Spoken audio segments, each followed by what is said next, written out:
ఓ హిందూ మేలుకో, నీ ధర్మాన్ని రక్షించుకో అంటూ మైదుకూరులో హిందూ చైతన్య వేదిక ఆధ్వర్యంలో గురువారం సాయంత్రం జరిగిన ర్యాలీ విజయవంతంగా కొనసాగింది.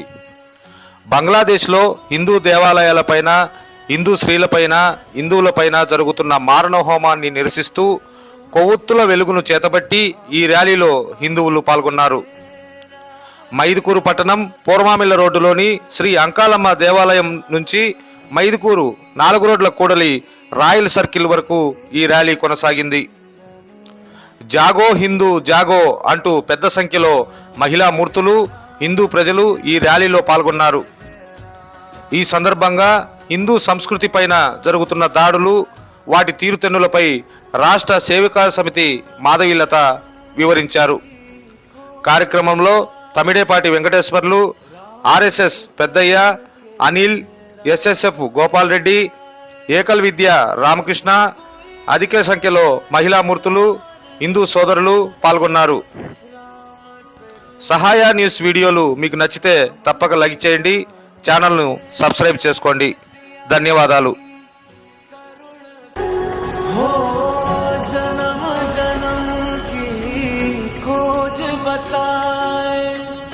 राम से चल के राम पे విభజన చేయడం జరిగింది.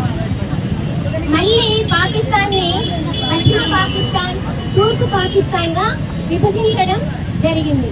అయితే ఈ తూర్పు పాకిస్తాన్ వాళ్ళు మేము ఈ పశ్చిమ పాకిస్తాన్ వాళ్ళతో కలిసి ఉండలేము, మాకు కూడా స్వతంత్రం కావాలి, మేము స్వేచ్ఛగా జీవించాలి అని అడగడం మొదలుపెట్టినారు. అలా అడగడం మొదలు పెట్టినప్పటి నుండి రోజుకు 6,000 మందిని పశ్చిమ పాకిస్తాన్ వాళ్ళు నరమేధం మాదిరి నరకడం ప్రారంభించినారు. 1971 నాటికి మన భారతదేశం కల్పించుకొని ఆ తూర్పు పాకిస్తాన్ వాళ్ళని స్వతంత్రులను చేయటానికి మన సైనికుల్ని పాకిస్తాన్ మీదకి పంపి ఆ టెర్రరిజాన్ని అణిచివేసి బంగ్లాదేశ్ గా స్వతంత్ర దేశంగా ప్రకటించడం జరిగింది.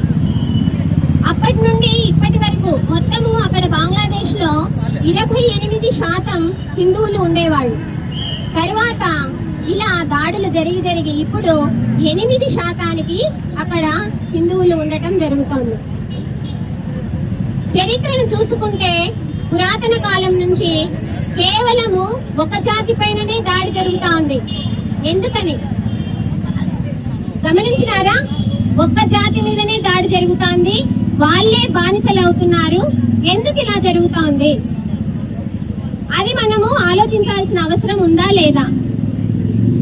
బలహీనంగా ఉండే వాళ్ళ మీదే దాడి జరుగుతుంది.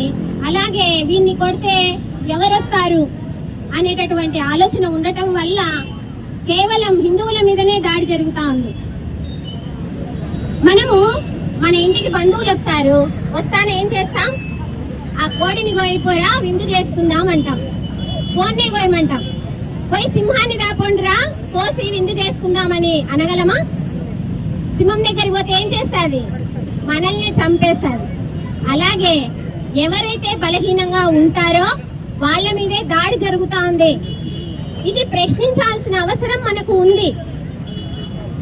పాకిస్తాన్ అయితేనేమి, బంగ్లాదేశ్ అయితేనేమి, పాకిస్తాన్ లో స్వాతంత్రం వచ్చినప్పుడు 25% ఉన్నటువంటి భారతీయులు హిందువులు ఇప్పుడు ఎంత శాతం వచ్చారు? 1-2% ఉన్నారు.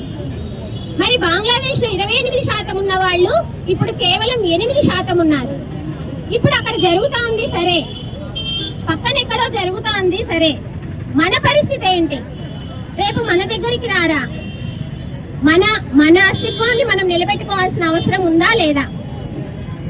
ఉందంటే ఏం చేయాలంటే సాయంకాలం అయితేనే టీ బంకుల దగ్గర నిలబడి, లేదంటే బస్టాండ్ల దగ్గర నిలబడి చిన్న బహిరంగ సభల మాదిరి మీటింగులు ఏర్పాటు చేసుకొని ఆ అన్న ఏం వాగ్దానం ఇచ్చినాడు, ఈ అన్న ఏం మనకు ఉచితాలు ఇస్తున్నాడు, ఆ అన్న గెలుస్తాడా, ఈ అన్న గెలుస్తాడా, మనకి ఇంకా ఏమేం లాభాలు ప్రభుత్వం ఇస్తుంది, ఈ మాటలు ఆలోచిస్తే సరిపోతుందా? సమయాన్ని దేనికోసం కేటాయించాలి? మనము సంఘటితం కావడం కోసం కేటాయించాలి. ఇలా ఈ ర్యాలీ సంఘటన జరిగిన తర్వాత అయ్యో అని విచారిస్తూ చేస్తున్నాం. ఆ పరిస్థితి మనకు రాకుండా ఉండటానికి కూడా ఈ ర్యాలీ చేయటం. హిందువులందరూ సంఘటితంగా ఉండి ఇలాంటి పరిస్థితులన్నింటినీ ధైర్యంగా ఎదుర్కొంటూ అలాంటి పరిస్థితి రాకుండా చూసుకుంటారని ఆశిస్తుంది. హిందువులలో చైతన్యం రావాలి. ఎక్కడ దాడులు జరిగినా అంతిమంగా నష్టపోయేవాడు హిందువు. ఎక్కడ దమనకాండ జరిగినా దహనమయ్యేవాడు హిందువు. కారణం హిందువులు నిద్రావస్థలో ఉన్నారు. నా జానెడు పట్టే శ్రీరామ రక్ష, నా వ్యాపారం బాగుంటే చాలు, నా సంసారం బాగుంటే చాలు, నేను బాగుంటే చాలు అనేటువంటి ఏకైక స్వార్థపూరితమైనటువంటి భావనే హిందువుల యొక్క నాశనానికి పెద్ద అడ్డంకి. కాబట్టి కులం కావాలి, గడప లోపల కులం, గడప దాడితే మనమందరం హిందువులం అనేటువంటి భావన ఎప్పుడైతే వస్తుందో అప్పుడు ఈ దేశంలో ధర్మం నిలబడుతుంది. ప్రపంచమంతా శాంతిగా ఉండాలి అంటే హిందూ ధర్మం ఉండాలి. హిందూ ధర్మమే ప్రపంచానికి శాంతిని అందించగలిగినటువంటిది. మిగతావి అన్నీ కూడా మిగతా దేశాల్లో కేవలం ఒకే మతం ఉన్నా కూడా బాంబులు వేసుకొని చనిపోతున్నారు. ఈ దేశంలో ఉన్నటువంటి వాళ్ళు అల్పసంఖ్యాకులు ఎంత ఆనందంగా బ్రతుకుతున్నారు. విదేశాలలో ఉన్నటువంటి భారతీయులు, మన హిందువులు ఎంత దుర్భర దారిద్ర్యంతో బతుకుతున్నారు. ఒక్కసారి ఆలోచన చేయండి.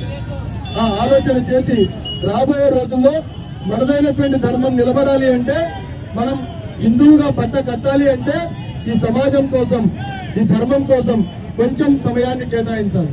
ఆ సమయాన్ని రాబోయే రోజుల్లో కేటాయిస్తారని ఆశిస్తూ జై శ్రీరామ్, భారత్ మాతా కీ.